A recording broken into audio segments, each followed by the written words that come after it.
Bomb পড়ার আগে আমরা চিন্তা করি।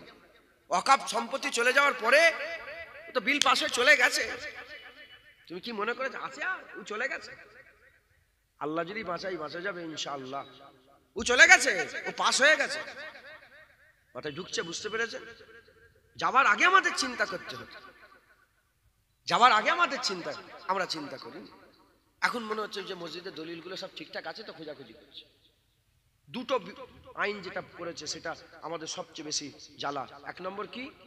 এক নম্বর ধরেন 300, 400, 500 বছরের যে মসজিদগুলো আছে না, কাগজ দেখাতে পারলে ভালো, না দেখাতে পারলে এই সরকারের। কে কাগজ দেখায় বলো? কে যত্ন করে রেখেছিল? আমাদের আবহাওয়া, আমাদের যে দেশের আবহাওয়া না, এই আবহাওয়াতে এমনিতেই 100 বছর 150 বছর পরে কাগজ নষ্ট হয়ে যায় আর থাকে না। বুঝতে পারছেন আপনারা? এই আবহাওয়া এরকম। ধরা মুসলমানের আজ হাল এরকম কেন? কেন আমাদের ওয়াকফ সম্পত্তি লুট করা হচ্ছে? কেন আমাদের হাল এরকম হয়েছে? এই উত্তর কি জান্নাতের বাগানে পাওয়া যাবে না? পাওয়া যাবে। আমাদের দোষ। মুসলমানের ছেলেরাও, এ নবীর উম্মত উম্মতিরা, খুব খেয়াল করে শুনে রেখে দেন। এ নবীর উম্মত উম্মতিরা, ওমরে ফারুক হুজুরের কথা বলে দিয়ে যায়। 1400 বছর আগে ওমরে ফারুক হুজুর আমাদের জানিয়ে দিয়ে গেছেন। ফারুকে আজম হুজুর আমাদের বলে দিয়ে গেছেন। কে ফারুকে আজম? যে ফারুকের আজমের ব্যাপারে আকা মাওলা রাসূলুল্লাহ সাল্লাল্লাহু আলাইহি ওয়াসাল্লাম বলেছেন, ওমরে ফারুকের আমার আল্লাহ পাক এত জালাল দিয়েছে, ওমরে ফারুক যে রাস্তা দিয়ে হেঁটে হেঁটে যায়, শয়তান রাস্তা পাল্টে নেয়। যে রাস্তাতে ওমরে ফারুক হেঁটে হেঁটে যায়, শয়তান ওই রাস্তাতে হেঁটে হেঁটে যায় না। শয়তানটা রাস্তা পাল্টে নেয়। কেন? এই রাস্তাতে ওমর যাচ্ছে। একবার জোরে বলেন। এ নবীর উম্মত উম্মতিরা, খুব খেয়াল করে শুনে রেখে দেন। কোন ওমরে ফারুক? যে ওমরে ফারুকের ব্যাপারে আকা মাওলা রাসূলুল্লাহ বলেছেন, লা নবিয়্যা বাদি আনা খাতামুন নবিয়্যিন, আমার পরে নবী আসবে না, আমি শেষ নবী। যদি কোন নবী আসতো, আমি যদি শেষ নবী হতাম, আমি যদি শেষ নবী না হতাম, যদি আমার পরে যদি নবী আসতো, তাহলে দেখো দেখো খাত্তাবের বেটা ওমরকে আমার আল্লাহ নবী করে দিতেন। এ নবীর উম্মত উম্মতিরা, কোন ওমরে ফারুক? যে ওমরে ফারুক লাকাবটা স্বয়ং আমার আল্লাহ দান করেছে। ওমর শুধু ওমর ছিল, ওমর ইবনুল খাত্তাব ছিল, খাত্তাবের বেটা ওমর ছিল, আর কিছু ছিল না। কিন্তু ওমরকে আল্লাহ ফারুক করে দিয়েছে। ফারুকটাকে, ফারুক হচ্ছে হাকিকাতে আমার আল্লাহ, ফারুক হচ্ছে হাকিকাতে আমার আল্লাহ, হক আর বাতিলের ফারাক করনেওয়ালা হাকিকাতে আমার আল্লাহ। আল্লাহ নিজের নামের লাকাব দিয়ে ওমরে ফারুককে আমার আল্লাহ ফারুক বানিয়ে দিয়েছে। এ নবীর উম্মত উম্মতিরা, খুব খেয়াল করে শুনে রেখে দেন। সেই ওমরে ফারুক হুজুর 1400 বছর আগে আমাদের জানিয়ে দিয়ে গেছে।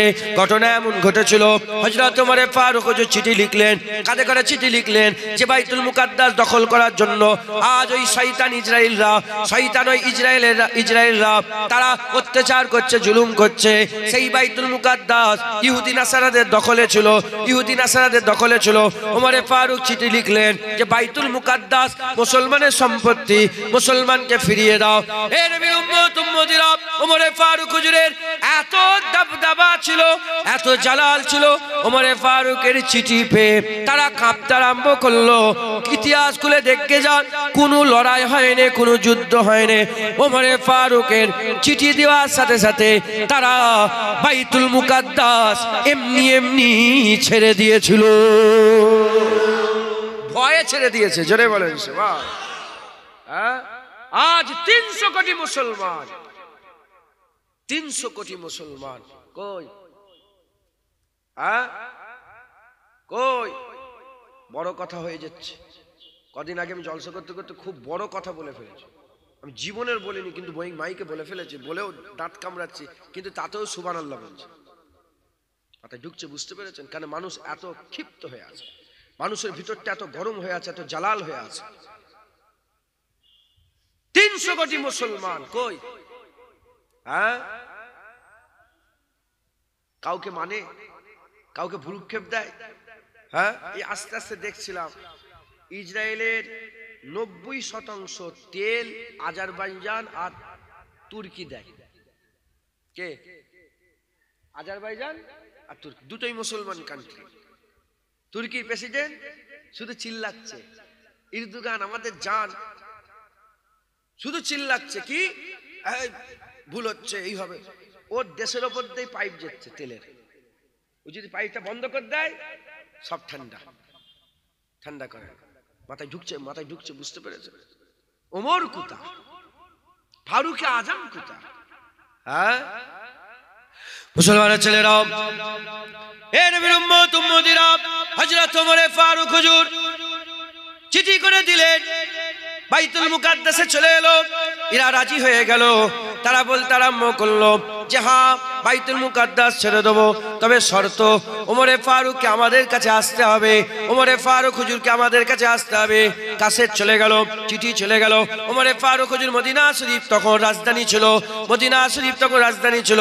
ওমরে ফারুক হুজুর মদিনা শরীফ থেকে সফর শুরু করলেন। মদিনা শরীফ থেকে সফর শুরু করে কোথায় চলে গেলেন? হুজুর আমার বাইতুল মুকাদ্দাসের দিকে যেতে আরম্ভ করলেন। এমন অবস্থাতে হুজুরের একজন গোলাম ছিল, সেই গোলাম বলতে আরম্ভ করে দেয় আমি যাব, আপনার সাথে আমি যেতে চাই। ওই সময় হুজুর বলে দেখো উট একটা আছে, উট একটা, আমি ওমর আল্লাহর ভয় আমার দিলে আছে, আমি বাইতুল মালের আর একটা উট খালি খামাখাই ব্যবহার করবো না। তুমি যদি যেতে চাও তবে শর্ত আছে একটা। বলে কি শর্ত? বলে আমি উটের পিঠে চেপে থাকবো, তুমি লাগাম ধরে ধরে আগিয়ে নিয়ে যাবে। কিছুটা দূর যাওয়ার পরেতে তুমি উটের পিঠে চাপবে, আমি লাগাম ধরে ধরে যাব। এই যদি শর্ত মানতে চাও তাহলে যেতে পারো। ওই সময় শর্তে রাজি হয়ে গেল। এমন অবস্থাতে গোলাম পিঠে চেপে পড়ে, ওমরে ফারুক হুজুর লাগাম ধরে ধরে নিয়ে যায়। তারপরে ওমরে ফারুক হুজুর চাপে, গোলাম লাগাম ধরে আগিয়ে যায়। তারপরে ওমরে ফারুক হুজুর চাপে, গোলাম চাপে, ওমরে ফারুক চাপে। এরকম করে হুজুর চাপে, চাপতে চাপতে চাপতে চাপতে হঠাৎ করে যখন বাইতুল মুকাদ্দাসের করিব হয়ে গেল, এবার বাইতুল মুকাদ্দাস আসবে, পালা পড়ে গেল কার? পালা পড়ে গেল গোলামের পিঠে থাকার। হযরত ওমরে ফারুক হুজুর পিঠ থেকে নেমে বললেন, গোলাম পিঠের উপরে উঠে পড়লেন। পিঠের উপরে উঠতে চাইছিলেন না। হুজুর আপনি পিঠের উপরে চাপেন। বলে না না, পালা তোমার, তুমি পিঠের উপরে চাপবে। গোলামকে পিঠের উপরে চাপিয়ে ওমরে ফারুক হুজুর লাগাম ধরে আস্তে আস্তে বাইতুল মুকাদ্দাসের দিকে যেতে আরম্ভ করেছেন। এমন অবস্থাতে খ্রিস্টানের বড় বড় মৌলানা, তাদের বড় বড় পাদরি, তাদের রাহেব সব তাওরাত ইনজিল কিতাব নিয়ে দাঁড়িয়ে আছে আর বলতে আরম্ভ করেছে আমাদের ঘরে একটা কথা শোনাও, বলো বলো এর মধ্যে মালিকটাকে গোলামটাকে, মালিকটাকে গোলামটাকে? বলে কেন?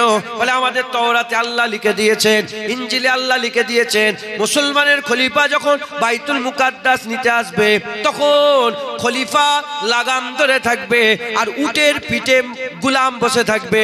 বলো বলো। বলে হ্যাঁ হ্যাঁ আল্লাহর কথা সত্য, ঠিকই লেখা আছে। ওমরে ফারুক নিচে আছে, গোলাম পিঠের উপরে আছে। সঙ্গে সঙ্গে বলে যখন তাওরাতে এরকম ভাবে লেখা আছে আমরা আল্লাহর আইন নয়, ওমরে ফারুককে আমাদের বাইতুল মুকাদ্দাসের চাবি এমনি এমনি দিয়ে দেবো।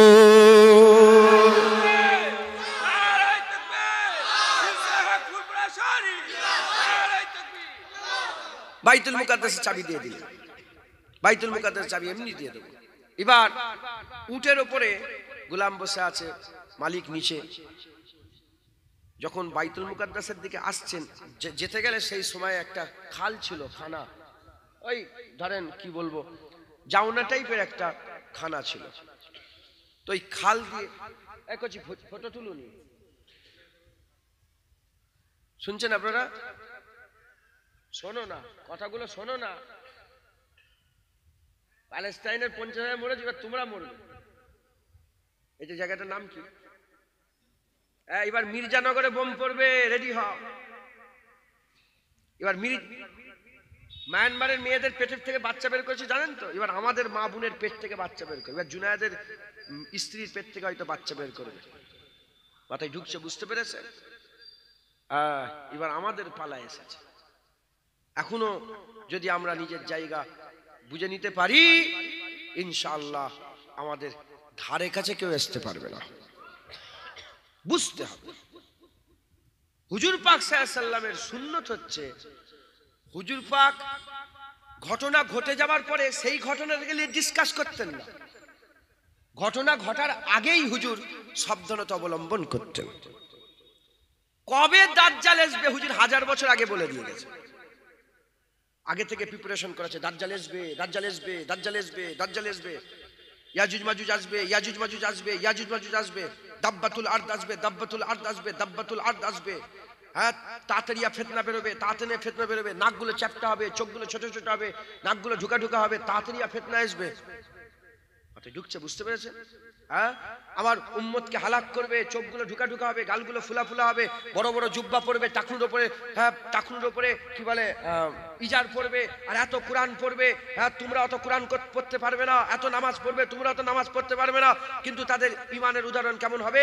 যেমন কামান থেকে তীর বেরিয়ে গেলে আর ফিরে আসে না, তাদের দিল থেকে ইমান বেরিয়ে যাবে আর ফিরে আসবে না। তারা আমার উম্মতকে হালাক করবে।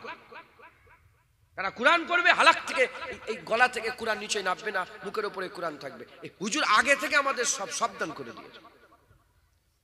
প্রতিটা ঘরে ঘরে গান বাজনা বেড়ে যাবে, মদ বেড়ে যাবে, হ্যাঁ জেনা বেড়ে যাবে, হ্যাঁ হারাম জাদা বেড়ে যাবে, বেশি বেশি হারাম সন্তান পয়দা হবে। কে কার ছেলে বুঝতেই পারবে না, কার কোনটা কি ছেলে। হুজুর আগে থেকে সাবধান করেছে। আর আমরা কি করি? ঘটনা ঘটে গেছে, প্যালেস্তাইনে বোম পড়ছে, এখন আমরা আলোচনা করছি। বোম পড়ার আগে আমরা চিন্তা করি। ওয়াকফ সম্পত্তি চলে যাওয়ার পরে তো বিল পাশে চলে গেছে, তুমি কি মনে করেছ আছে ও চলে গেছে? আল্লাহ যদি বাঁচা যাবে ইনশাআল্লাহ। ও চলে গেছে, ও পাস হয়ে গেছে। মাথায় ঢুকছে, বুঝতে পেরেছেন? যাবার আগে আমাদের চিন্তা করতে হবে, যাবার আগে আমাদের চিন্তা, আমরা চিন্তা করি। এখন মনে হচ্ছে যে মসজিদের দলিলগুলো সব ঠিকঠাক আছে তো খোঁজাখুঁজি করছে। দুটো আইন যেটা করেছে সেটা আমাদের সবচেয়ে বেশি জ্বালা। এক নম্বর কি? এক নম্বর ধরেন 300, 400, 500 বছরের যে মসজিদগুলো আছে না, কাগজ দেখাতে পারলে ভালো, না দেখাতে পারলে সরকারের। কে কাগজ দেখায় বলো? কে যত্ন করে রেখেছিল? আমাদের আবহাওয়া, আমাদের যে দেশের আবহাওয়া না, এই আবহাওয়াতে এমনিতেই 100 বছর 150 বছর পরে কাগজ নষ্ট হয়ে যায় আর থাকে না। বুঝতে পারছেন আপনারা? এই আবহাওয়া এরকম। ধরা আপনি হজের কথা আপনি বলছিলেন, তারপর হজে গেছেন, আপনি উমরায় গেছেন, আপনি বলেন মক্কা মদিনা কত তাড়াতাড়ি কাপড় শুকাই বলেন তো? আচ্ছা বলেন, 2 দিন 3 দিন 4 দিন কাপড় পরে থাকলে নোংরা হয়? কই গো বলবেন তো? নোংরা হয়? আপনি মক্কা শরীফে জানেন, মদিনা শরীফে নোংরা হয় কি? 4 দিন 5 দিন কাপড় পরে থাকবেন নোংরা, ওখানে ঘাম হয় না। ওখানকার আবহাওয়া আলাদা, এখানকার আবহাওয়া আলাদা। আধ ঘন্টার মধ্যে 15-20 মিনিটের মধ্যে কাপড় ধুয়ে শুকিয়ে দেবেন, শুকিয়ে যাবে। খুশক আবহাওয়া, টান আছে, আর আবহাওয়াতে নামি নেই, এজন্য গায়ে ময়লা হয় না বেশি। একটা কাপড় 2 দিন 3 দিন পরে থাকবেন কিন্তু নোংরা হবে না, ময়লা হয়। কথার নাম লতা, অন্যদিকে চলে যাচ্ছে, আল্লাহ মাফ করেন। তো যাই হোক, এই একটা আইন। আর একটা কি করেছে, যে প্রতিটা ওয়াকফের যে জায়গা আছে, যেমন এস্টেট আছে, এস্টেটে অন্য ধর্মের লোক দিতে হবে, তাহলে মন্দিরেও আমাদের লোক দিতে হবে, মুসলমান ঢুকাতে হবে। শয়তানি জায়গা খুঁজে পাওনি। কথা ঠিক না ভুল বলেন? 3 তালাক বিল পাস হয়েছে, মুসলমান মানে? মুসলমান আল্লাহ যেটা আইন দিচ্ছে সেটাই মানে। কথা ঠিক না ভুল বলেন? হ্যাঁ, যে আইনে মসজিদ ধ্বংস হচ্ছে সেই আইনে আমরা পিশাব করি। কথা ঠিক না বেঠিক বলেন? যে আইনে মসজিদ ধ্বংস হচ্ছে, মসজিদকে ভাঙছে ওরা, ওই আইনে আমরা পিশাব করি। কথা ঠিক না ভুল বেঠিক বলেন? আর যার পাটি ফাটি আছে, হেন তেন আছে, সে পেছন টান রেখে কথা বলবে। হ্যাঁ, আমার পেছন টান কিচ্ছু নেই। আমার দাদুজান হুজুরকে একজন পেপারে বলে, হুজুর দেখেন না কি লিখেছে, বলে হয় কোরআন ছাড়ো নাহলে দেশ ছাড়ো। কি লিখেছে? মুরব্বীরা বলবেন তো, আপনাদের সময় ছিল না, একটা সময় আওয়াজ উঠেছিল হয় কোরআন ছাড়ো দেশ ছিল, গজল বেরোল, না ছাড়বো আমরা হিন্দুস্তান, না ছাড়বো আমরা কোরআন, গজল বেরোলে শোনেন না আপনারা? দাদুজানকে দেখালেন যে হয় ভারত ছাড়ো না, হুজুর বলেন ভারত ছেড়ে দেবো, কোরআন ছাড়বো কেন?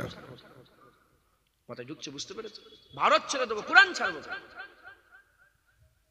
আমাদের কাছে আগে ইসলাম, আগে দিন। যারা তেল মেক্কে মেক্কে ভয়ে ভয়ে কথা বলে তাদের ব্যাপার আলাদা, এই জুনায়েদ তেল মাখায় না। মাথায় ঢুকছে, বুঝতে পেরেছেন? আমাদের হাল এরকম হচ্ছে, আমাদের উপরে কিন্তু আসবে আযাব। আগে থেকে আমাদের রেডি হয়ে যেতে। যখন কি বলে এসে পড়ে যাবে তোমার গ্রামে, মির্জাপুরে ঢুকে মারামারি আরম্ভ, তখন যে কি করা যাবে, আগে থেকেই প্রিপারেশন নিতে হবে, ঢুকতেই যেন না পারে। এর নাম হচ্ছে ইসলাম। আমরা চৌকান্না নেই, আমরা সতর্ক নেই, আমাদের হাল খারাপ হয়ে গেছে, আল্লাহ মাফ করে। বুঝছেন আপনারা? মুসলমানের ছেলেরা, এ নবীর উম্মত উম্মতিরা, আমি আপনাদের আল্লাহ মাফ করেন, আমি নয় আল্লাহ পাক বলাচ্ছেন আমি বলছি একটু চালাক চতুর করে দিয়ে যায় প্রিপারেশন নেন, রেডি হন, প্রিপারেশন নেন, রেডি হন। যদি রেডি না হন, প্রিপারেশন যদি না হন, তাহলে কি হবে? দুনিয়া আখিরাত খারাপ হয়ে যাবে, দুনিয়া আখিরাত খারাপ হয়ে যাবে। খুব ভালো করে শোনেন, হযরত ওমর ফারুক হুজুর এমত অবস্থাতে ওই জাউনা দিয়ে যেতে আরম্ভ করলেন। এখন উটের পিঠে তো গোলাম আছে, উটের পিঠে গোলাম আছে, আর লাগাম তো ওমর ফারুক হুজুর ধরে আছেন। তাই জাউনা পার হতে গেলে পায়ে কাদা কার লাগবে? ওমর ফারুকের লাগবে। পায়ে পানি কার লাগবে? ওমর ফারুকের লাগবে। পায়ে কাদা লাগবে ওমর ফারুকের, পায়ে পানি লাগবে ওমর ফারুকের। এই জন্য হযরত ওমর ফারুক রাদিয়াল্লাহু তাআলা আনহু নিজের মোজাগুলো খুললেন, নিজের মোজাগুলো খুলে কাঁধে রেখে দিলেন, কাঁধে রেখে দিয়ে উঠতে আরম্ভ করলেন। আর যখনই উঠেছেন আবু উবাইদা বিন জাররাহ তখন ইসলামের সেনাপতি ছিলেন। আশারায়ে মুবাশশিরা, ইসলামের 10 জন যে সাহাবা জান্নাতি সাহাবা, 10 জন সাহাবা যে সার্টিফিকেট পেয়েছিল, 10 জন জান্নাতি সার্টিফিকেট পেয়েছিলেন। ওই আশারায়ে মুবাশশিরার মধ্যে 10 নম্বর সাহাবা আবু উবাইদা বিন জাররাহ হযরত ওমর ফারুকের কাছে এসে বলেন, এ কি কাম করেছেন আপনি? এ কি কাজ করেছেন আপনি? মুজাকে কেউ এরকম ভাবে রাখে? রাজা বাদশা দাঁড়িয়ে আছে, এটা কি দেখতে পাচ্ছেন না? বড় বড় সব রাজা বাদশা, ইহুদি নাসারার বড় বড় নেতারা দাঁড়িয়ে আছে, এটা কি আপনি দেখতে পাচ্ছেন না? আর কি জামা পরে এসেছেন? 36টা তালি মারা ছিল। ওমর ফারুক হুজুর বাইতুল মুকাদ্দাস ফাতা করার জন্য যাচ্ছেন, 36টা তালি জিওয়া জামা পরে হুজুর বাইতুল মুকাদ্দাসের দিকে যাচ্ছেন। ওই সময়তে আবু উবাইদা বলে, কি জামা পরে এসেছেন? আর মুজা কি কেউ কাঁধে রাখে? এই কথা বলার সাথে সাথে ওমর ফারুক হুজুরের জালাল এসে গেছে। ওমর ফারুক হুজুরের জালাল এসে গেছে, বলতে আরম্ভ করেছে, হে আবু উবাইদা বিন জাররাহ, আমি তোমার ইজ্জত জানি, আমি তোমার সম্মান জানি। মা রাসূলুল্লাহ বলেছেন প্রতিটা উম্মতে একটা করে আমিন থাকে, আমার উম্মতে আমিনুল উম্মাহ আবু উবাইদা বিন জাররাহ। তুমি যদি আমিনুল উম্মাহ না হতে, আর আবু উবাইদা বিন জাররাহ যদি না হতে, তুমি না হয়ে অন্য যদি কেউ এই কথা আমাকে বলতো, আমি এমন মারতাম, এমন তোমাকে শিক্ষা দিতাম, কিয়ামত পর্যন্ত উম্মতে মুসলমানের জন্য এটা ইবরাত হয়ে যেত, এটা ইবরাত হয়ে যেত, এটা উদাহরণ হয়ে যেত, একটা শিক্ষা হয়ে যেত। বলার সাথে সাথে হযরত ওমর ফারুক হুজুর বলে, হে আবু উবাইদা বিন জাররাহ, তুমি কি মনে করেছো ওমর ইসলামকে নিয়ে গেছে 36 লক্ষ মুরব্বা মিল?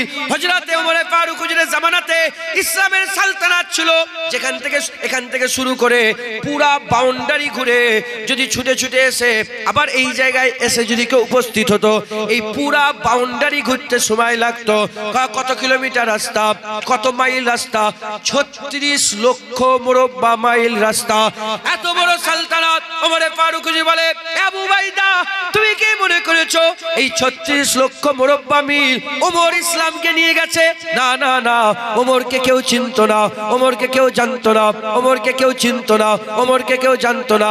ইসলামে ওমর এসেছে, ইসলামের ইজ্জত বাড়েনে, ইসলামে ওমর এসেছে, ওমর ইসলামে এসেছে, ইসলাম ওমর, ইসলাম ইসলাম ধর্ম ওমর গ্রহণ করেছে, ইসলামের ইজ্জত বড় হয়ে গেছে। ইসলামকে ওমর টেনে টেনে নিয়ে যায়নি, ইসলাম ওমরকে নিয়ে গেছে। ইজ্জত তো আমার নয়। ওমর ফারুক কি বলছে? ইজ্জত, ইজ্জত আমার। ইজ্জত কিসের? ইসলামের। ইজ্জত কিসের? ইসলামের ইজ্জত। ইন্না দীনা ইনদাল্লাহিল ইসলাম, আল্লাহর মনোনীত দিন ইসলাম। একবার জোরে বলেন সুবহানাল্লাহ। ইসলামের ইজ্জত। ওমর ফারুক হুজুর বলছেন যে ইসলাম, আমি ইসলামকে নিয়ে যাইনি 36 লক্ষ মুরব্বা মিল, ইসলাম ওমরকে নিয়ে গেছে 36 মুরব্বা মিল। একবার জোরে বলেন সুবহানাল্লাহ। হে নবীর উম্মত উম্মতিরা, ওমর ফারুক হুজুর ওই সময় বলেছিলেন, যাও মানুষের কানে কানে, মুসলমানদের কানে কানে খবর পৌঁছে দাও।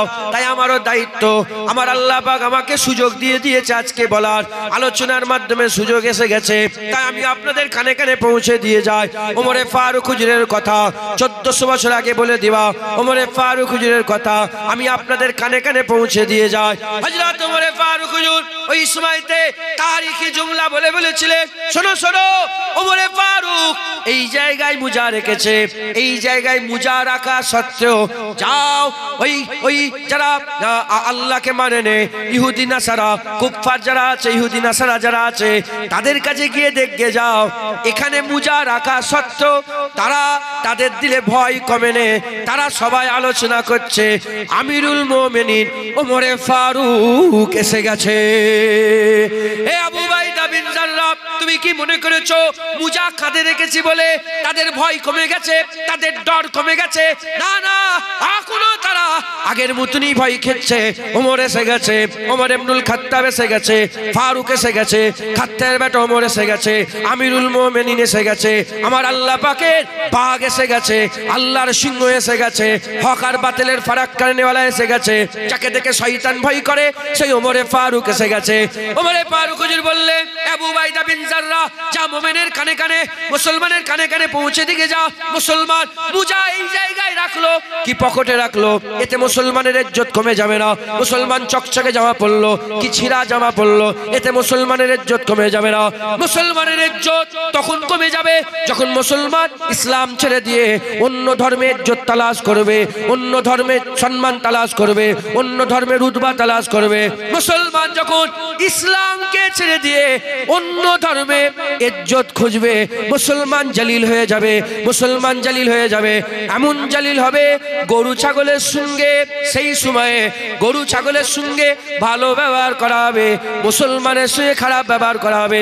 আজ খবর নিয়ে দেখে যাও, আজ খবর নিয়ে দেখে যাও, সারা পৃথিবীতে বাঘ বাঁচানোর জন্য সংস্থা আছে, সারা পৃথিবীতে কুকুর বাঁচানোর জন্য সংস্থা আছে, সারা পৃথিবীতে আর বিড়াল বাঁচানোর জন্য সংস্থা আছে, সারা পৃথিবীতে কাজ বাঁচানোর জন্য সংস্থা আছে, সারা পৃথিবীতে গরু বাঁচানোর জন্য। আর আমাদের দেশে যদি কেউ হরিণ মেরে দেয় তার বড় কেস হয়ে যায়, কিন্তু মানুষ মারলে কেস হয় না, মানুষ মারলে, মুসলমান মারলে কেস হয় না। এ নবীর উম্মত উম্মতিরা একটা হরিণ মারলে, একটা গরু মারলে সারা পৃথিবীর শয়তান বুদ্ধিজীবীরা সবাই টুইট করতে আরম্ভ করে দেয়। আজ এক বছরে 50,000 বাচ্চা মেয়েকে, ছেলেকে আর মুরব্বীকে, বাচ্চাকে, 50,000 মানুষকে ফিলিস্তিনে আর নাহক করে বোম মেরে মেরে হত্যা করছে। আর এরকম ভাবে বোম মেরে হত্যা করছে, এরকম ভাবে তারা হসপিটালে বোম মারছে।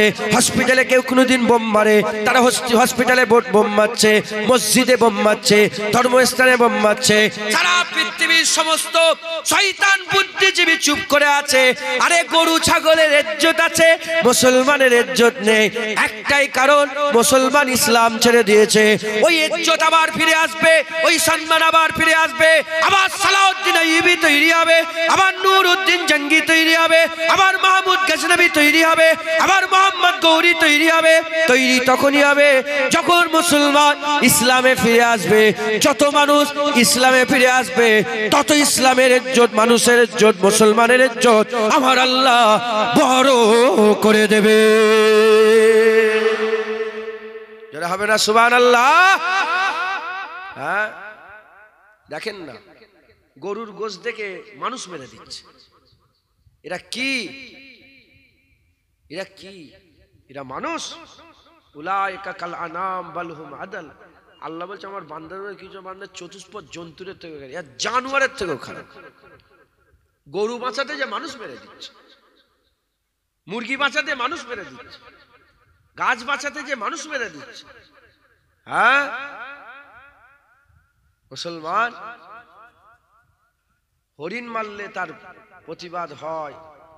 হ্যাঁ, বিষ্ণুই বলে একটা লোক আছে, জানেন আপনারা? বিষ্ণুই বলে একটা সমাজ আছে ওদের। লরেন্স বিষ্ণুই বলে একটা লোক আছে, লরেন্স বিষ্ণু। এইসব কথা আমি বলিনি, তাও আজকে বলছি, বলার দরকার। আমরা কোন জায়গায় আছি? লরেন্স বিষ্ণুই একটা হিরোকে ধমক দিচ্ছে, একজনকে নেতাকে মেরে দিল, আরেকজনকে মেরে দিল। সে হরিণের হয়ে কত লড়াই করছে দেখেছেন? জেলখানায় পড়ে আছে শুধু হরিণকে। ওরা হরিণকে মানে, যেমন কেউ গরুকে মানে, কেউ সাপকে মানে, কেউ ছাগলকে মানে, কেউ গরুকে গাদাকে মানে, আছে না নেই? কেউ শূকরকে মানে। ও কাকে মানে বলেন? ও কাকে মানে? হরিণকে মানে। এই হরিণকে বাঁচানোর জন্য খুন করে দিচ্ছে। হ্যাঁ, আজ হরিণ বাঁচানোর লোক আছে, প্যালেস্তাইনে মুসলমান বাঁচানোর জন্য পৃথিবীর কেউ নেই। আছে কেউ? বলেন না, কেউ আছে? কই দেখাও আমাকে। আরবের বাদশা দেখাও না, তুর্কির বাদশা, হ্যাঁ মিশরের বাদশা, যে যার স্বার্থে আছে, যে যার স্বার্থে আছে। আজ মুসলমান একদম অবহেলিত, লাঞ্ছিত, বঞ্চিত হয়ে গেছে।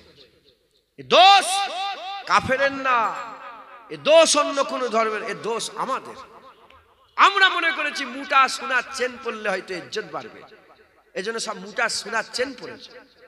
বলো তোমাদের ঘরে যত মেয়েগুলো আছে, ওই মেয়েগুলো যখন বিয়ে শাদী দাও, বলো মায়েরা বাপেরা কি করো তোমরা? জামাইকে কি দাও? সব একটা করে সোনার রিং দাও, সোনার আংটি দাও। মুসলমানের কালচার এটা, মুসলমানের কালচার। দেখো না মেয়েরা ঘুরছে তো রাস্তায়, হ্যাঁ মেয়েরা ঘুরছে। হ্যাঁ এক আল্লাহর ওলি, নাম হযরতে মুহাম্মদ বিন সাইফুদ্দিন এরকম কিছু একটা হবে, নামটা ভুলে যাচ্ছি। উনি একটা কুয়ার ধারে গেছে, কুয়ার ধারে চক্কর কাটছে, কুয়ার ধারে গিয়ে কুয়ায় চক্কর লাগাচ্ছে। আপনাদের কষ্ট হচ্ছেন নাকি? বিরক্ত লাগছে আপনাদের? হ্যাঁ শোনো না, শোনেন ভালো করে শোনেন। এর মধ্যেই যারা আল্লাহ আল্লাহ রসুলের রাস্তায় থাকবে, আমার আল্লাহ বাঁচিয়ে দেবে। কিন্তু তোমরা শোনো ভালো করে। আমি নিজেও আত্মসমালোচনা করতে হবে বেশি বেশি করে। হ্যাঁ আল্লাহ মাফ করেন। আমি বলছি বলে আমি ভালো তা নয়, আমিও, আমার পেছনে একটা বড় শয়তান লেগে আছে।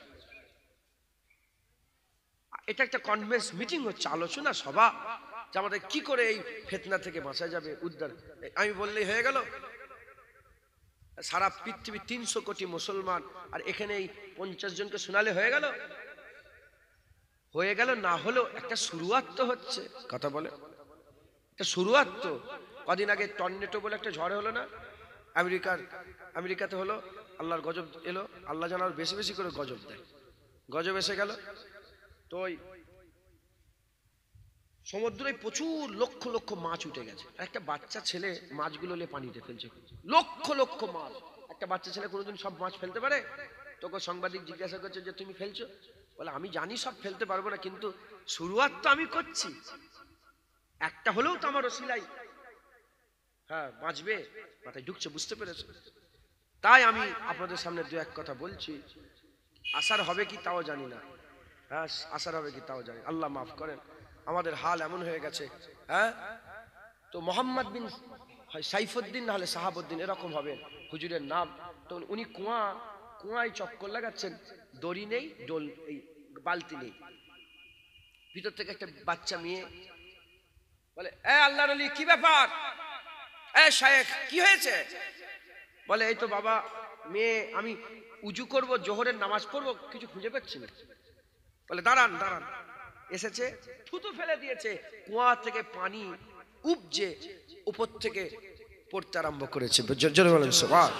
তো হুজুর ওই বাচ্চা মেয়েটা বলে উজু করে নেন। ঘরে ঢুকে গেছে, ঘরে ঢুকে গেছে। যখন ঘরে ঢুকে গেছে, উনি উজু করে নামাজ পড়েছেন, নামাজ আদায় করে এবার ঘরের দাস্তাক দিয়েছেন। বলে এ বেটি একবার বাইরে এসো, কে তুমি?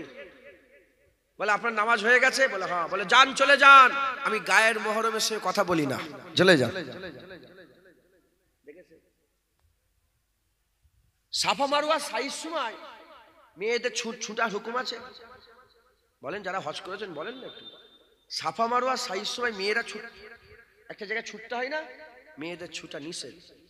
আর মুসলমানের মেয়েরা কি করছে? স্টেজ উঠে নাচ গাইছে, হ্যাঁ দৌড়দৌড়ি করছে। গ্রামে সব লোক জড়া হয়েছে, ঈদকে কেন্দ্র করে কি হচ্ছে? চেয়ার খেলা হচ্ছে, আর মুসলমানের মেয়েরা শুধু দৌড়চ্ছে।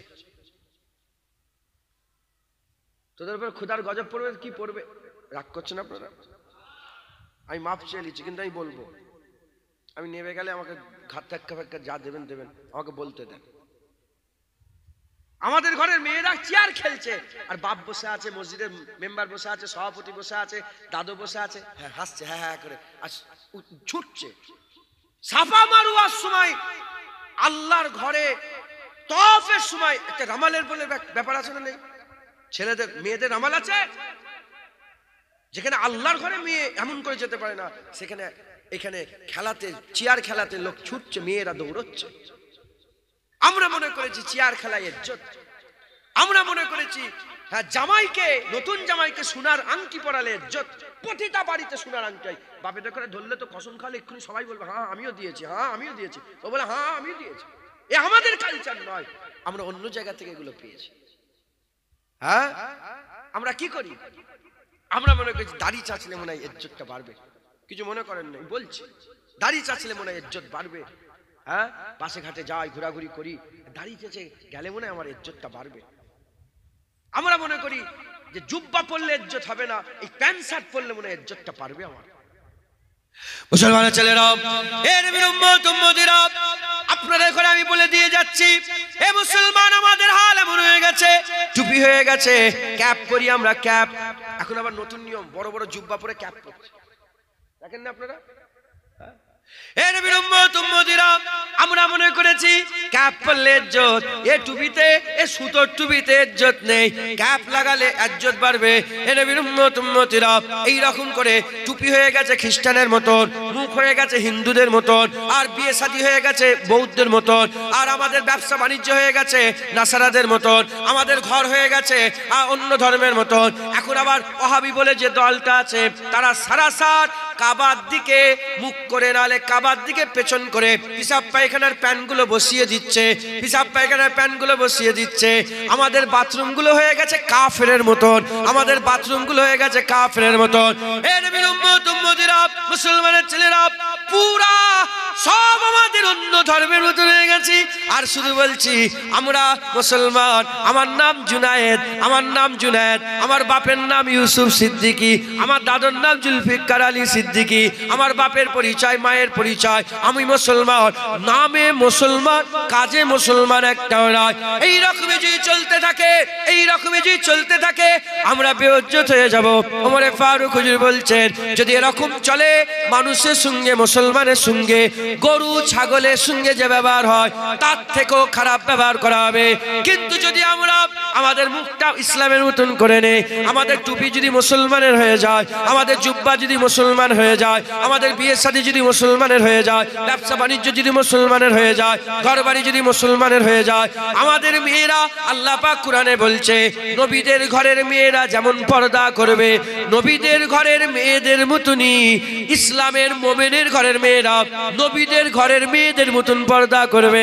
আমাদের ঘরের মেয়েরাও যদি নবীদের ঘরের মেয়েদের মতন পর্দা শুরু করে দেয়, পর্দা শুরু করে দেয়, ইনশাআল্লাহ আল্লাহকে সাক্ষী রেখে বলে দিয়ে যায়, আবার জজবাওয়ালা হয়ে যাবে।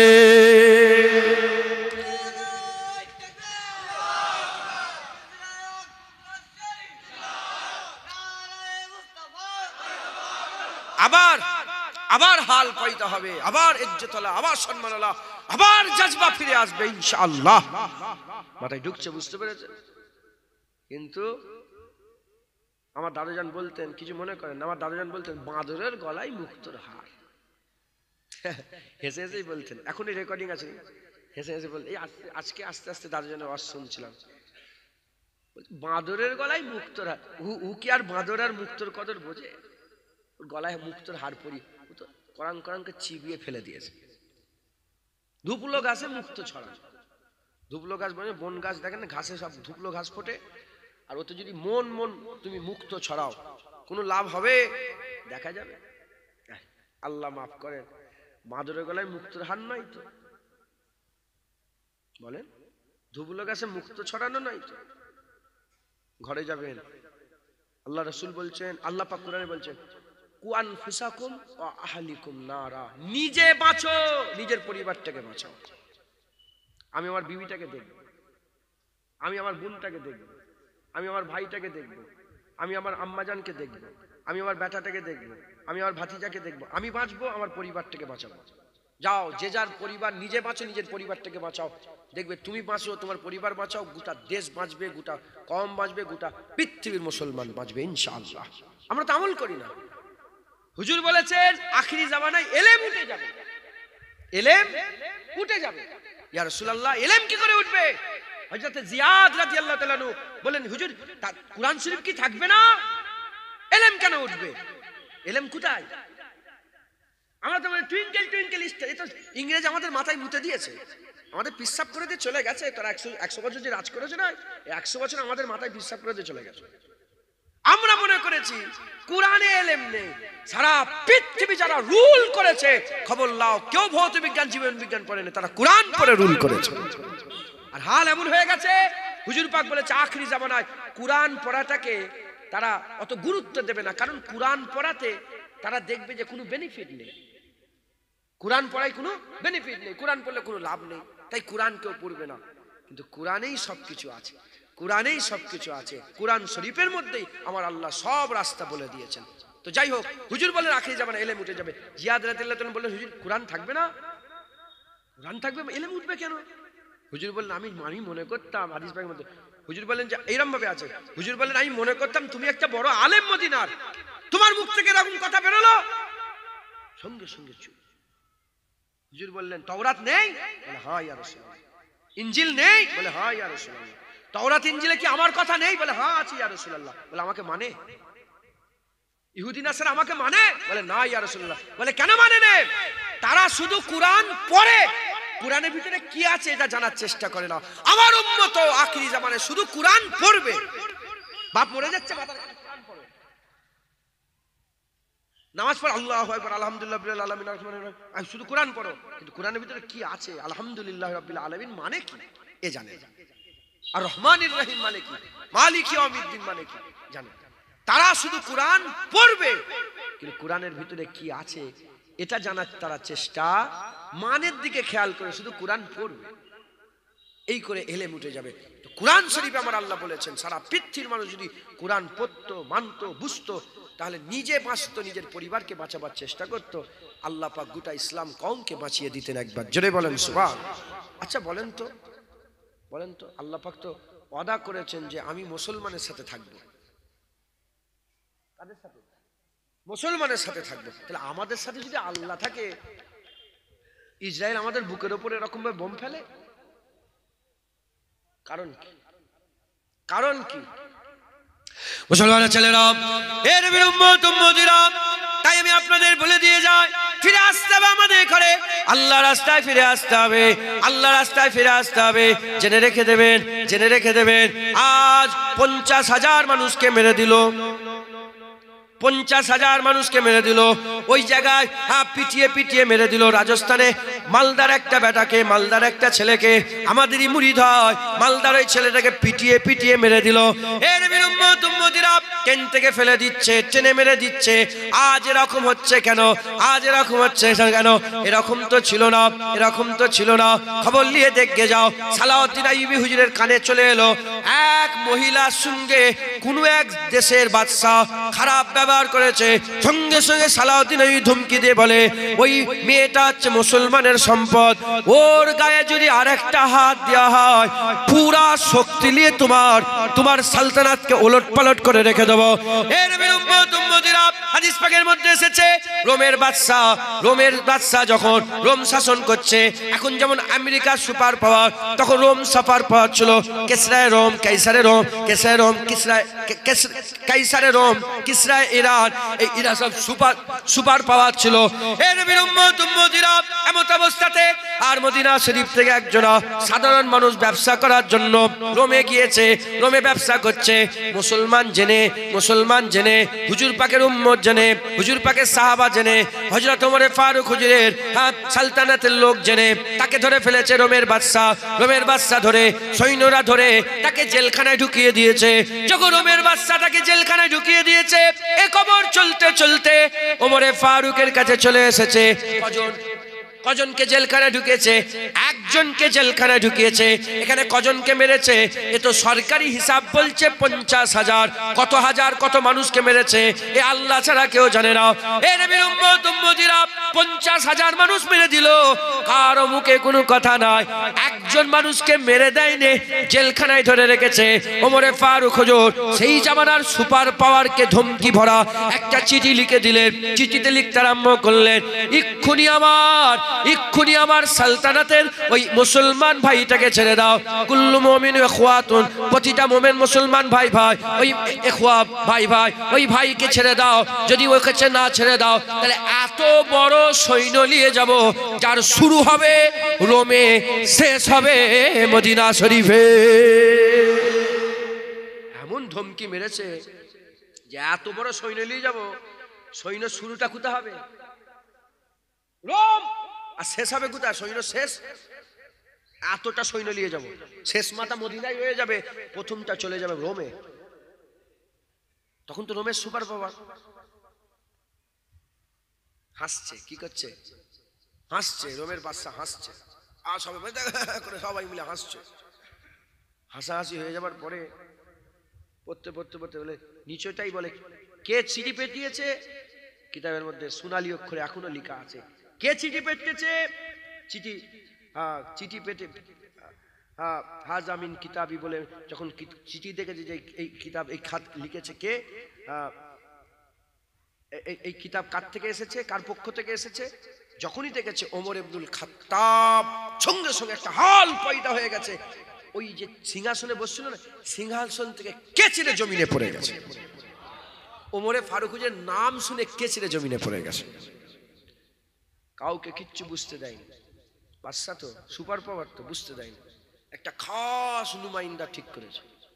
নুমাইন্দা ঠিক করে বলে, যাও তো ওমরটাকে দেখে এসো, তো এত বড় ধমকি দিল আমাকে, আর নাম পড়ে আমার হাল খারাপ হয়ে গেছে, যাও তো দেখে এসো। এসছে এসে বলে, ওমরে ফারুকের রাজত্ব কোথা, সিংহাসন কোথা, হেন কোথা, টানা কোথা? বলে কিচ্ছু নেই। বলে কোথায়? বলে এই খেজুর বাগানে শুয়ে আছে। খেজুর বাগানে গিয়েছে। খেজুর বাগানে যখন শুয়ে আছে, ও যখন খাস নুমাইন্দা মানে খুব স্পেশাল লোককে পাঠিয়েছে, বড় যোদ্ধাকে, একা এসছে। যখন এসে দেখে খেজুর বাগানে শুয়ে আছে, ওমরে ফারুক ঘুমোচ্ছিলেন। কোনো গার্ড নেই, কোনো রাজা নেই, কোনো গার্ড নেই, কোনো সৈন্য নেই, একা জমিনের উপরে শুয়ে আছে। এমত অবস্থাতে যখন কাছাকাছি গেছে, উনি নিজে বলছেন যে এসছিল, উনি নিজে বলছেন যে আমি বড় বড় যুদ্ধের ময়দানে গেছি, আর বড় বড় অপোনেন্টের সাথে আমি লড়াই করেছি। আমি কোন লড়াইয়ে, কোন যুদ্ধের ময়দানে অত আমার ভয় লাগে না, আমি ভয় খাইনি। যতটা ভয় ঘুমন্ত ওমরকে দেখে আমার লেগেছে। একবার জোরে বলেন সুবহান। ঘুমন্ত ওমরকে দেখে আমার যে ভয় লেগেছে, ও ভয় আমি বড় বড় যুদ্ধের ময়দানে পাইনি। বড় বড় অপোনেন্টের সঙ্গে আমার থেকে বড় বড় বড় লড়াইয়ের ময়দানে সৈন্যের সাথে লড়াই করে আমার অত ভয় লাগে না ঘুমন্ত ওমরকে দেখে। আমার মনের মধ্যে, আল্লামা রুম রহমাতুল্লাহ মাসনাবিতে এই ঘটনা লিখেছেন, তার মনের মধ্যে একটা হালচাল পয়দা হয়ে গেল। সে জানার চেষ্টা করলো যে এ ভয়টা কি ভয়, এ ভয় কি ভয়। আল্লামা রুম রহমাতুল্লাহ বলছে, এ ভয় ওমরের ভয় নয়, এ ভয় আল্লাহর ভয়। ওমর ফারুককে দেখে যে ভয়টা লাগলো, এ ভয়টা কার ভয়? কি হয়েছে তোমাদের? এই ছেলে যাও, এ ভয় কার ভয়? আল্লাহর ভয়। এ ভয় আল্লাহর ভয়। ছোট হুজুরকে দেখেছেন? ছোট হুজুরকে দেখেন? ছোট হুজুরকে দেখেছেন? ছোট হুজুরকে দেখেছেন? আমার দাদুজান ছোট হুজুরকে দেখেছেন? আপনি দেখেছেন? দেখেছেন? মাশাআল্লাহ। এখানে জলসা করেছেন? এই জায়গায় জলসা করেছেন? ছোট হুজুর কি তলোয়ার নিয়ে ঘুরতো একটা? তাকে কোনো ছুরি থাকতো? বলেন না। সাইডে কোনো গার্ড থাকতো? সব এখন সব দেখেন না, সব গার্ড নিয়ে ঘুরছে। হ্যাঁ, কালো কালো ড্রেস পরে ঝরঝর করে নেমে যাচ্ছে। ওয়াশ করতে এসছে না মারামারি করতে এসছে? বললে অনেক কথা থাক। ছোট হুজুরের কি গার্ড ছিল? আল্লাহকে সাক্ষী রেখে বলেন, এইসব জোয়ান ছেলেগুলোকে শুনান, আমি তো জানি না, আমি আপনার সঙ্গে এই ব্যাপারে কোনোদিন কথা বলেছি যে আমি যখন বলবো তোমরা এই উত্তর দেবে, এরকম কোনো কথা হয়েছে নাকি? আল্লাহকে সাক্ষী রেখে বলেন, ছোট হুজুরকে দেখলে ভয় লাগতো না? লাগতো না? বুক কাঁপতো তো? হ্যাঁ বলেন না, সত্যি কথা বলছেন না? আমি বলছি বলে বলছেন। ছোট হুজুরের ভয় কার ভয়? আল্লাহর ভয়। মুসলমানের ছেলেরা, এ নবীর উম্মত উম্মতিরা, বান্দা বান্দা যখন আল্লাহকে ভয় করে, আমার আল্লাহ পাক ওই বান্দার ভয়টা আর বান্দার মধ্যে সীমাবদ্ধ রাখে না। যখন আপনি আল্লাহকে ভয় করবেন, আপনি যখন আল্লাহকে ভয় করবেন, আল্লাহ পাকের মখলুকরা আপনাকে ভয় করবে। এ নবীর উম্মত উম্মতিরা, ছোট হুজুর আল্লাহকে ভয় খেতেন, মানুষ ছোট হুজুরকে ভয় খেতেন, দাদা হুজুর আল্লাহকে ভয় খেতেন। তখনকার রাজা বাদশা জমিদাররা দাদা হুজুরকে ভয় খেতেন, ওই রকম দ্বারা খাজা হুজুর আল্লাহকে ভয় খেতেন। তখনকার পৃথ্বীরাজ আল্লাহ পাকের হুকুমে যখন তিনি যখন খাজা হুজুর আল্লাহকে ভয় খেতেন, যখন পৃথ্বীরাজ খাজা হুজুরকে দেখেছিলেন ভয় খেয়েছেন। এ নবীর উম্মত উম্মতিরা, মুসলমানের ছেলেরা, ওই রকম দ্বারা আজ যদি আমরাও আল্লাহকে ভয় করি, আমরাও যদি আল্লাহকে ভয় করি, আমাদের গ্রামে 10টা 20টা 50টা 100টা, পাশের গ্রামে 10টা 20টা 50টা 100টা, আমাদের থানায় 1000 1500 2000, আমাদের পাশের থানায় 10,000 20,000 15,000, পাশের রাজ্যে 1 লাখ 2 লাখ 5 লাখ, পাশের দেশে 2 লাখ 1 কোটি 1.5 কোটি 2 কোটি। যদি গোটা পৃথিবীতে এই রকম ভয় খানাওয়ালা পয়দা হয়ে যায়, আবার কুফার যারা আছে, আবার কুফর যারা আছে, কাফের যারা আছে, যারা অন্য ধর্মের লোক আছে, তারা আবার ভয় খাবে। মাথায় ঢুকছে? বুঝতে পারছেন আপনারা? আমরা নিজেরাই তো আল্লাহকে ভয় করি। ভয় করি তো সুদের টিকিট, সুদের লোন লাও কেন? গোটা গ্রাম লোনে ভর্তি হয়ে গেছে, সত্য না মিথ্যে? গোটা গ্রাম লটারির টিকিট কাটে। আল্লাহকে ভয় করি আমরা? আমাদের ঘরে মেয়েগুলো কিরকম বেপরদা হয়ে ঘুরছে, যাও না, যে আজকে এক্ষুনি উঠে যে দেখে এসো না একবার তুমি। আমি তো জানি, যাও না, আমার বিজদান বলছে যে একবার দেখে এসো না।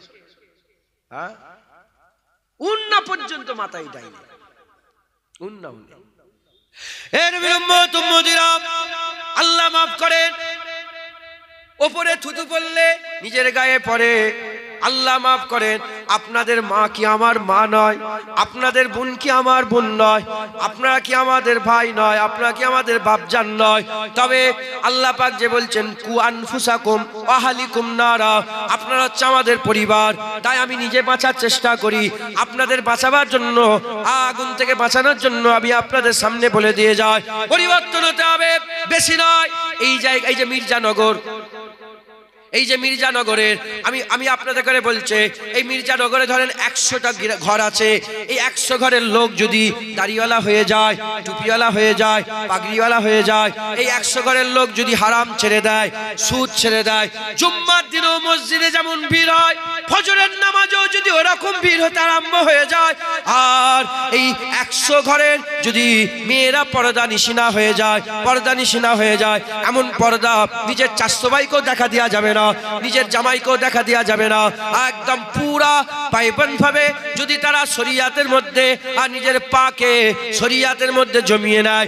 এ নবীর উম্মত উম্মতিরা, আমি আল্লাহকে সাক্ষী রেখে বলে দিয়ে যাচ্ছি, কিতাব দিকে খেয়াল করে, আগেকারের মানুষের দিকে খেয়াল করে আমি বলে দিয়ে যাচ্ছি, এই 100 লোকের গরম 100 কিলোমিটার দূর পর্যন্ত কাফের মেহসুস করবে। কিন্তু কই, আমি চলে যাব, আওয়াজ চলে যাব কি নাইকতে নেবলেই না সুদের দোকানে চলে, কি বলে লোনের, কি বলে এটাকে, টিকিটের দোকানে না চলে। বুঝতে পারছেন না আপনারা? ফিরে আসেন, ফিরে আসেন, আমার আল্লাহ আপনাদের ডাকছে, ডাকছে। হে নবীর উম্মত উম্মতিরা, এটা তো একটা কারণ বললাম, কারণ আমরা ইসলাম থেকে সরে গেছি, দিন থেকে সরে গেছি। আমরা আল্লাহ পাকের হুকুম আহকাম থেকে সরে গেছে। আর একটা কারণ বলে দিয়ে যায়, আজ গোটা পৃথিবীর মানুষ বেইজ্জত হচ্ছে কেন, আজ লাঞ্ছিত বঞ্চিত হচ্ছে কেন, মেয়েদের ঘরে আজ নিলামে তোলা হচ্ছে। এ নবীর উম্মতিরা আল্লাহ মাফ করেন, মেয়েদের ঘরে আর তুলে নিয়ে যে বিক্রি করা হচ্ছে, মেয়েদের ঘরে বিক্রি করে দেওয়া হচ্ছে। মুসলমান নিজের ঘরের বউকে বিক্রি করতে গেছে, এমনও খবর আছে, আমি নিজে সাক্ষী। মাথায় ঢুকছে, বুঝতে পেরে কেন এরকম হচ্ছে? একটা কারণ বললাম, কারণ আমরা ইসলাম ছেড়ে দিয়ে অন্য ধর্মে ইজ্জত তালাশ করতে গেছে, এটা একটা দোষ। দ্বিতীয় নম্বর দোষ, হযরত ইমামে গজ্জালী রাহমাতুল্লাহ আলাইহি সিরাজুল উম্মাহ বলা হয়। হযরত ইমামে গজ্জালী আমার আল্লাহ পাক আমাকে ইমামে গজ্জালী হুজুরের কদমে নিয়ে গেছে, আমি হুজুরের মাজার জিয়ারত করেছে। হযরত ইমামে গজ্জালী রাহমাতুল্লাহ আলাইহি তিনি বলতে আরম্ভ করে দিয়েছে, যখন মুসলমানদের মধ্যে নবীর সাথে বিয়াদবি করা হবে, নবীর সাথে বিয়াদবি করা হবে, নবীর ইজ্জতের বিরুদ্ধে কথা হবে, নবীর সম্মানের বিরুদ্ধে কথা হবে, নবীকে আদব করবে না, নবীকে তাজিম করবে না, নবীর সম্মান করবে না, নবী পাক সাল্লাল্লাহু আলাইহি ওয়াসাল্লামের সাথে গুস্তাখি করা হবে, আমার আল্লাহ পাক তাদেরও ভাই বোন, তাদেরও মেয়েকে, তাদেরও মাকে আল্লাহ নিজে বেইজ্জত করে দেবে, আল্লাহ নিজে বেইজ্জত করে দেবে। তুমি যদি আল্লাহ পাকের সবচেয়ে বড় নিয়ামত আমার সাল্লাকা ইল্লা রাহমাতাল লিল আলামিন, আমার আল্লাহ পাক জিনাকে রাহমাতাল লিল আলামিন করেছে, সেই রাহমাতাল লিল আলামিনকে যদি আদব না করো, তাজিম না করো, কোন নবী, যে নবীর নাম আমার আল্লাহ কুরআন শরীফে একবারও ধরেনি, সব নবীদের নাম ধরেছে, আমার নবীর নাম আমার আল্লাহ একবারও ধরেনি।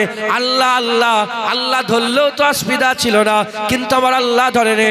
কত আদব বাড়িয়েছে, কত তাজিম বাড়িয়েছে, কত সম্মান বাড়িয়েছে। আল্লাহ আদব শিখিয়ে বলেছে, নবী ঘরে থাকলে নবীকে ঘর থেকে ডেকে ডেকে বের করবে না, নবী পাক কথা বললে কথার উপরে কথা বলবে না, নবীর নাম ধরে ডাকাডাকি করবে না। তোমরা যেমন একে অপরের নাম ধরে ডাকাডাকি করো, নবীর নাম ধরে ডাকাডাকি করবে না, নবীর আগে কুরবানি দেবে না, নবীর আগে রোজা রাখবে না। এই নবীর উম্মতিরা, যে নবীর ইজ্জত আল্লাহ বড় করে বলেছে, নবীর হাত ধরা আল্লাহর হাত ধরা, ইয়াদুল্লাহি ফাওকা আইদিহি, যে নবীর হাত ধরলো সে তো আল্লাহ পাকের কুদরতি হাত ধরে ফেললো। আমার আল্লাহ পাক বলছে, ওমা রমাইতা ইজ রমাইতা ওয়ালাকিন্নাল্লাহ রামা, নবী পাথর ছুঁড়লে আল্লাহ বলে আমি পাথর ছুঁড়েছিলাম, নবীর বায়াত হলে আল্লাহ বলে আমার বায়াত হয়ে গেল, নবীর ইতাআত হলে আল্লাহ বলে আমার ইতাআত হয়ে গেল। মাইয়ুতুর রাসূলা ফাকাদাত আল্লাহ, বারগুজিদা মুস্তাফার ইতাআত আল্লাহর ইতাআত, আল্লাহ বলছে আমার ইতাআত করো, আল্লাহ রাসূলের ইতাআত করো। এই নবীর উম্মতিরা, যে নবীর ইজ্জত সম্মান আল্লাহ এত বড় করে দিয়ে, আল্লাহ পাকের দিওয়া সবচেয়ে বড় নিয়ামত আল্লাহ পাক আমাদের করে দিয়ে দিল। আর আমরা কি করলাম? নবীর সাথে বিয়াদবি করে বলে, নবী পাক জ্ঞান, নবী পাক লেখাপড়া জানে না, নবী পাক আলিফ বে তে সে জানে না, নবী পাক আমাদের মতন মানুষ, নবী পাক মরে গেছে, শেষ হয়ে গেছে, নবীর মিলাদ করা যাবে না, নবীকে কায়াম করা যাবে না, নবীর মাজার জিয়ারত করা হারাম, নবী করা যাবে না, নবী এসেছে চলে গেছে আর নবী করা যাবে না, লা ইলাহা ইল্লাল্লাহ বলা যাবে, মুহাম্মাদুর রাসূলুল্লাহ বলা বেদাত। এই নবীর উম্মতিরা, রাসূলুল্লাহ আমাদের মতন মানুষ, রাসূলুল্লাহ নূর না, মাটি না, ইট না, বালি না, পাথর না, পাটকেল। এই নবীর উম্মতিরা এই রকম করে আমার নবীর সাথে বিয়াদবি হবে। তুমি কি মনে করেছো তোমার মায়ের ইজ্জত থাকবে, তোমার বোনের ইজ্জত থাকবে? তুমি নবীর ইজ্জত না করলে, ইমাম গজ্জালী বলছে তোমাদেরও মা বোনের ইজ্জত আল্লাহ বাজারে নিলাম করে দেবে। যদি ইজ্জত ফিরে পেতে চাও, মুস্তাফার কদমে যাও, হুজুরের গোলামি করো, যে নবীর গোলামি করবে আমার আল্লাহ দুনিয়া আখিরাতে তার ইজ্জত বড় করে দেবে।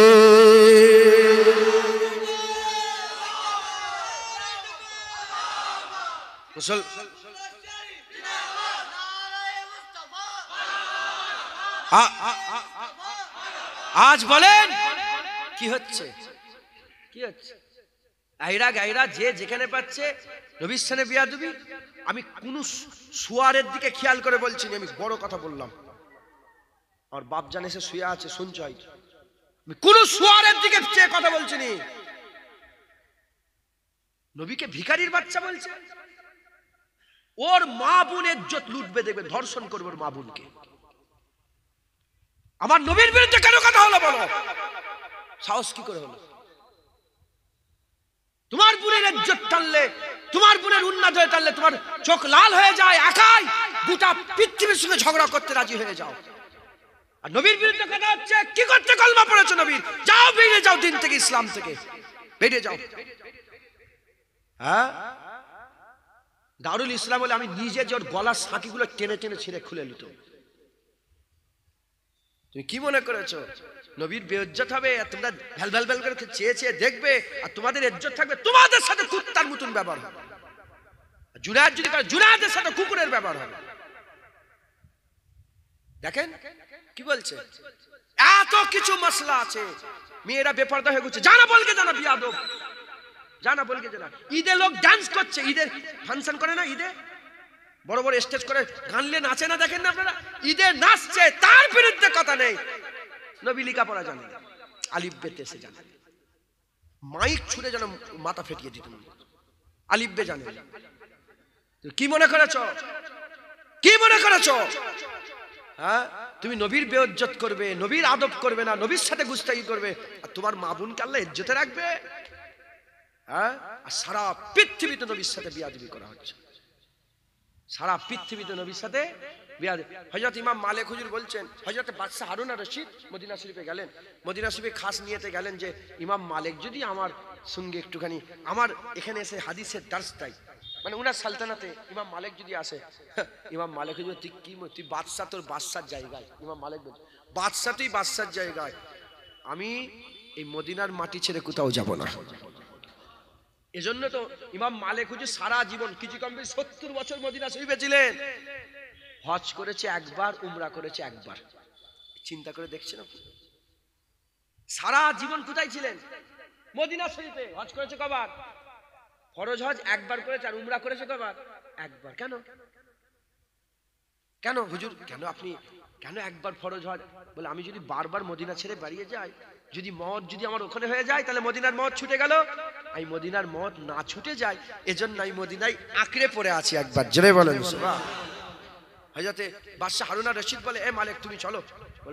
বলে তুই বাদশাহ, তোর জায়গায় থাকবে, যা, আমি মদিনার মাটি চুমা ছাড়বো না, আমি এখানেই পড়ে থাকবো। একবার জোরে বলেন। তখন বলে, হুজুর ঠিক আছে, একটা মাসলা বলে দেন। বলে কি? বলে কেউ যদি রাসূলুল্লাহর সাথে বিয়াদবি করে, উম্মত কি করবে? আমি নয়, ইমাম মালিক মাসলার হাল বলছে। বলে শোনো, সঙ্গে সঙ্গে তার প্রতিবাদ করবে, তার ধর থেকে আলাদা করে তার প্রতিবাদ করবে, গর্দান ধর থেকে আলাদা করবে। তখন হারুন আর রশিদ বলছে, যদি করতে না পারে, করতে যদি না পারে, বলে গোটা উম্মত মরে যাক, যত মানুষ আছে পৃথিবীতে মুসলমান কলমা পড়েওয়ালা সব মরে যাক, সব মরে যাক। বেঁচে আছে কি করে? রাসূলুল্লাহর গুস্তাখ বেঁচে আছে কি করে? ওমরে ফারুক হুজুরের তাকত দেখেন। ইহুদির জমিন সবাই জানেন, ইহুদির জমিন ওপরে, মুসলমানের জমিন নিচে, পাহাড়ে সব চাষ তো, এই ভুল হচ্ছে, মুসলমানের জমিন ওপরে, ইহুদির জমিন নিচে। আর ঝর্ণার পানি ওপর থেকে নামছে, মুসলমান বার দিয়ে দিয়েছে, তাহলে ইহুদির জমিনে পানি আসছে না। ইহুদি মুসলমানকে বলে যায় পানি ছাড়তে হবে, একটু ঝগড়া হয়েছে, কথা কাটি, বলে চলো নবীর কাছে। হ্যাঁ চলো নবীর কাছে যাবো। মুসলমান এসেছে, ইহুদি এসেছে, বলে হুজুর এই ব্যাপার। ইহুদি বলে, দেখেন না, আপনার উম্মত, আপনার সাহাবা বলে দাবি করে উম্মত, আমার এ করে নিয়েছে, পানি আটকে দিয়েছে। বলে দেখো, আমি রাসূলুল্লাহ ফাইসালা করে দিয়েছি, তোমাকে পানি ছাড়তে হবে, তোমার তো ওপরে একটা নিচে, পানি না ছাড়লে হবে কি করে? তোমাকে পানি, তোমার জমি হয়েই পানি। এ বলছে আমার জমিতে পানি এসছে, তো আমি ছাড়বো কেন? বলে না, তোমাকে নিচের জমির খেয়াল রাখতে হবে, তোমাকে ছাড়তে হবে। হুজুর ফাইসালা করে দিয়েছে। এর ফাইসাল্লা কার? মুসলমানের ফাইসাল্লা ইহুদির পছন্দ হয়ে গেছে, মুসলমানের ফাইসাল্লা পছন্দ হয়। তখন মুসলমান বলে মদিনা ওমরে ফারুকের কাছে চলো। ওমরে ফারুক হুজুরও তখন একটা ছিল যে চলো ওমরে ফারুক হুজুরের কাছে যাবো। ওমরে ফারুকের কাছে গিয়েছে যে এই ব্যাপার। তখন ওমরে ফারুক হুজুর জানতেন না যে নবী ফাইসাল্লা করেছে। তিনি ফাইসাল্লা দিতে যাবেন, ইহুদি বলে শোনেন, ফাইসাল্লা হয়ে গেছে। বলে কে? বলে রাসূলুল্লাহ ফাইসাল্লা করেছে, এই মুসলমান মানে নে, নবীর ফাইসাল্লাই মানে নে। বলে এক্ষুনি দাঁড়াও, আসছে। কিচ্ছু কথা বলেন, ঘরে ঢুকেছে, তলোয়ার নিয়ে এসেছে, একটা জাররা কোন হ্যাঁ কি না কি কোন সুযোগ না দিয়ে গর্দান কেটে আলাদা করে দিয়েছে। হ্যাঁ, এমনি ওমরের তাকত, আল্লাহর নিয়ামতের কদর করেছে সাহাবারা। এমনি সাহাবাদের, এই সাহাবারা দুটো সুপার পাওয়ার উল্টে দিয়েছে। কটা পাওয়ার? কেসরায়ে ইরান, কাইসারে রোম, এই দুটো সালতানাত পৃথিবীর সবচেয়ে বড় সুপার পাওয়ার। সাহাবারা দুটোকে উল্টে দিয়ে ইসলামের ঝান্ডা উপরে উড়িয়ে দিয়েছে। একবার জোরে বলেন সুবহান। কিসের জন্য? কিসের জন্য? হুজুর পাকের আদব করেছে আল্লাহ, সাহাবাদের জন্য ফেরেশতা পাঠিয়েছে। হ্যাঁ, ওমরে ফারুক হুজুর জামানাতে আবু উবাইদা বিন জাররা আছেন, আরো সব সাহাবা হুজুর আছেন, যুদ্ধের ময়দানে যাচ্ছে, যুদ্ধ করতে যাচ্ছে, হঠাৎ করে দেখে সামনে কি বড় একটা নদী, বড় নদী সামনে পড়ে গেছে। আবু উবাইদা বিন জাররা বলে, দাঁড়াও। বলে, এই নদী, মুহাম্মদ আরবির গোলাম এসেছে, আল্লাহ রাস্তায় জিহাদ করতে যাচ্ছে, রাস্তা দাও। কি বলেছে? রাস্তা দাও। আল্লাহর কসম, পানি শক্ত হয়ে গেছে, পানির ওপর দিয়ে ঘোড়া ছুটিয়ে ছুটিয়ে নিয়ে গেছে। মাথায় ঢুকছে না? বুঝতে পারছেন? কেন? কেন? খবর লাও, সাহাবারা নবী আল্লাহর সবচেয়ে বড় নিয়ামতের কদর করেছে। কিরম ভাবে কদর করেছে? সাহাবারা পিসাব খেয়েছে রাসূলুল্লাহ। সুবহানাল্লাহ বললেন না জোরে? আরো জোরে বলতে পারলেন না সুবহান? আরো জোরে বলবেন না সুবহানাল্লাহ? কি খেয়েছে? পিসাব মুবারক খেয়েছে রাসূলুল্লাহ। কে খেয়েছে? বারাকা, আম্মা বারাকা পিসাব খেয়েছে। সব ব্যক্তি নসিবে হয়নি। হুজুর পাক মুবারক পিসাব পায়খানা করলে মাটি সঙ্গে সঙ্গে খেয়ে নেয়, দেখা যায় না, দেখা যায় না। একদিন পাত্রে পিসাব করেছিলেন, সুযোগ পেয়ে গেছে, বারাকা হুজুর ঢকঢক করে খেয়েছে। যখন খেয়ে নিয়েছেন, পান করে নিয়েছেন, এ খবর ছড়িয়ে গেছে, সাহাবাদের মধ্যে ছড়িয়ে গেছে, বারাকা হুজুরের মুবারক পিসাব পান করেছে। সবাই বলে, বারাকা বলো না কেমন পিসাব খেলে, পিসাব কেমন, টেস্ট কেমন ছিল, এ বারাকা বলো না তুমি কেমন মজা পেলে। বলে, কি বলবো, যার খুশবুরও জবাব নেই, যার টেস্টেরও জবাব নেই। আমি আমার জীবনে ওরকম শরবত পাইনি যেরকম হুজুর পাকের মুবারক পিসাব খেয়ে আমার মজা লেগেছে। একবার জোরে বলো। সাহাবারা হুজুরের মুবারক পিসাব করে খেয়ে নিয়েছে। আর এই কুকুরগুলো নবী পাকের সাথে বিয়াদবি করছে। কি মুলি সাহেব বলে, ও আমার মুফতি সাহেবের বিরুদ্ধে কথা বলেছে, ও আমার মাওলানার বিরুদ্ধে কথা বলেছে, ও আমার পীর সাহেবের বিরুদ্ধে কথা বলে, ও আমার জুনায়েদের বাপের বিরুদ্ধে কথা বলে। ও জুনায়েদের বাপের বিরুদ্ধে কথা তোমার গায়ে লাগছে, মুফতি সাহেবের বিরুদ্ধে কথা গায়ে লাগছে, পীর সাহেবের বিরুদ্ধে কথা গায়ে লাগছে, মোল্লার বিরুদ্ধে কথা গায়ে লাগছে। কেন? ও রাসূলুল্লাহর বিরুদ্ধে কথা বলেছে, তা তো গায়ে লাগে না। তুই কি পীরের কলমা পড়েছিস না রাসূলুল্লাহর কলমা পড়েছিস? আগে তো রাসূলুল্লাহর হয়ে লড়াই করা দরকার ছিল। তুই নবী ছেড়ে দিয়ে মোল্লা মৌলবীর দামান ধরে ধরে চলছো। রাগ করছেন আপনারা? হ্যাঁ, ফিরে আসেন। তুমি নবীর ইজ্জত করবে না, আল্লাহ তোমাদের বেইজ্জত করবে। তুমি একা, আল্লাহর কসম খেয়ে বলছি, তুমি একা নবীর ইজ্জত কর, আল্লাহ তোমাকে দুনিয়া আখিরাতে ইজ্জত না করে দেবে। মুসলমানের ছেলেরা, এ নবীর উম্মত উম্মতিরা, হযরতে আল্লামা ইকবাল রাহমাতুল্লাহ আলাইহি, আল্লামা ইকবাল হুজুর সারা জমানা আল্লামাকে ইকবালকে কি বলে? আল্লামা বলে। কি বলে? দাড়ি ছিল আল্লামা ইকবাল হুজুরের, জানেন না আপনি? দাড়ি ছিল না, কিন্তু সবাই কি বলে? আল্লামা। আল্লাহ পাক তিনাকে আল্লাহর ওলি করেছিলেন। একবার জোরে বলেন আল্লামা ইকবাল। আমার বড় হুজুর কেবলা আল্লামা ইকবাল হুজুরের নাত পড়তেন। চীনো আরব হামারা, हिंदुस्तां हमारा, मुस्लिम है हम वतन है सारा जहां हमारा। কি মানে কি? চীন আমাদের, এই এই এই চীনো আরব হামারা এইটাকে নিয়ে পার্লামেন্টে একজন টাকলা মতন শয়তান আছে, দেখেছেন আপনারা? দেখেন না? টাকলা শয়তান আছে না? হ্যাঁ, টাকলা শয়তান। না না, ও নয়, আরেকটা শয়তান। টাকলা শয়তান আরেকটা আছে। হ্যাঁ, বুঝতে পারছেন? ওই টাকলা শয়তান দেখি চীনো আরব হামারা এর বিরুদ্ধে বলছে। তো আল্লাহ একবার বলছে, চীনো আরব হামারা, হিন্দুস্তান হামারা, মুসলিম হ্যায় হাম বতন হ্যায় সারা জাহাं হামারা। চীন আমাদের, আরব আমাদের, হিন্দুস্তান আমাদের, সারা জাহাं আমাদের। কথা ঢুকছে? এই আল্লাহ একবার, এই আল্লাহ একবার। হ্যাঁ, একটা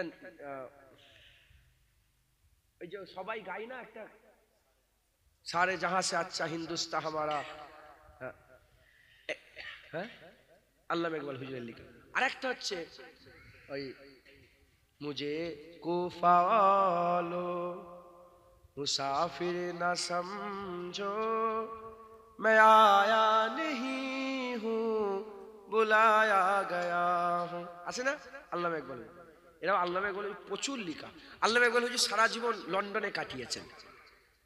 তিনাকে জিজ্ঞাসা করলো কি দেখলে? বলে লন্ডন আমি কিচ্ছু দেখিনি।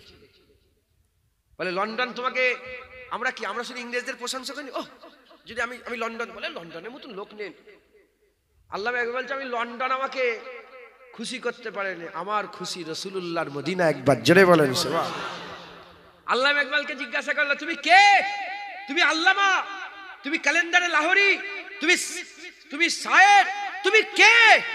বলে আমার সবচেয়ে বড় পরিচয় যে রাস্তা মদিনা শরীফে যাচ্ছে ওই রাস্তার ধারে বসে থাকা একটা ফকির। একবার জোরে বলেন সুবহান। আল্লামা ইকবাল বলেছে হুজুর পাকের ঘরে যে ঝাড় দেওয়া হতো না, হুজুর পাকের ঘরে যে ঝাড় দেওয়া হতো, ওই ঝাড় দেওয়ার পরে যে ধুলোগুলো উঠতো, ওই ধুলোটাও তুর পর্বত মোকাবেলা করতে পারবে না। একবার জোরে বলেন। আল্লামা ইকবাল জীবনে মদিনা শরীফে যায়নি। আল্লামা ইকবাল হুজুর জীবনে মদিনা শরীফ। বলে কেন? বলে আমি কি মুখলে রাসূলুল্লাহর দরবারে যাব, হুজুরের দরবারে যে যাব আমি ভয়ে যেতে পারিনি। আল্লামা ইকবাল বলেছে যদি আল্লাহ আপনি আমাকে কিয়ামতে ধরে নেন, এই শুনছেন আপনারা, যদি আপনি আমাকে ধরে নেন আমার গুনার কারণে, যদি আমাকে জাহান্নামের লেগে ধরে নেন, আল্লাহ পাক আপনি শুধু এইটুকু আমার উপর রহম করবেন, রাসূলুল্লাহর সামনে আমাকে নিয়ে আসবেন না, আলাদা আলাদা নুকিয়ে নুকিয়ে জাহান্নাম দেবেন, হুজুরকে বুঝতে দেবেন। দেখেছেন আশিকে রাসূল এমনি আল্লামা ইকবালের লেগে গোটা পৃথিবীর লোক পাগল। হ্যাঁ, সেই আল্লামা ইকবাল হুজুর সশরীরে তো জীবনে মদিনা শরীফে যায়নি, তাসাব্বুরে চলে গেছে। যে হুজুর পাকের দরবারে তিনি সেরে বলছে আমি চলে গেছি রাসূলুল্লাহর দরবারে, মাথা নত করে দে, মানে সেজদায় পড়ে গেছে। এই মাশাআল্লাহ, সকল উঠে দাঁড়ান, নারায়ে তাকবীর, নারায়ে তাকবীর, নারায়ে তাকবীর, নারায়ে তাকবীর। শুধু এইটুকুন বলে দিন, নাহলে কথা খারাপ হয়ে যাবে। তো যখন সেজদায় পড়ে গেছেন, তখনকার জামানার যে বাদশা আজিজ ছিল না, আরবের বাদশা এলো, এসে বলতে আরম্ভ করেছে এই আল্লামা ইকবাল তুই সেজদা দিচ্ছিস? বলে তুই কি মনে করেছিস আমলোকের সাথে কথা? আমি সেজদা দিইনি, আমি চোখের পলক দিয়ে মদিনার ধুলোবালি সাফ করছি। আমি চোখের পলক দিয়ে, মাথা হ্যাট করে চোখের পলক দিয়ে মদিনার ধুলো সাফ করছি। একবার জোরে বলেন সুবহান। অতএব আপনারা সকলে যদি ইজ্জত পেতে চান, যদি সম্মান পেতে চান, তাহলে কি করে ইজ্জত পাবেন? হুজুর পাকের গোলামি করবেন আর ইসলামের দায়রার মধ্যে চলে আসেন, নামাজ পড়েন, 5 ওয়াক্ত মসজিদে ভিড় করেন।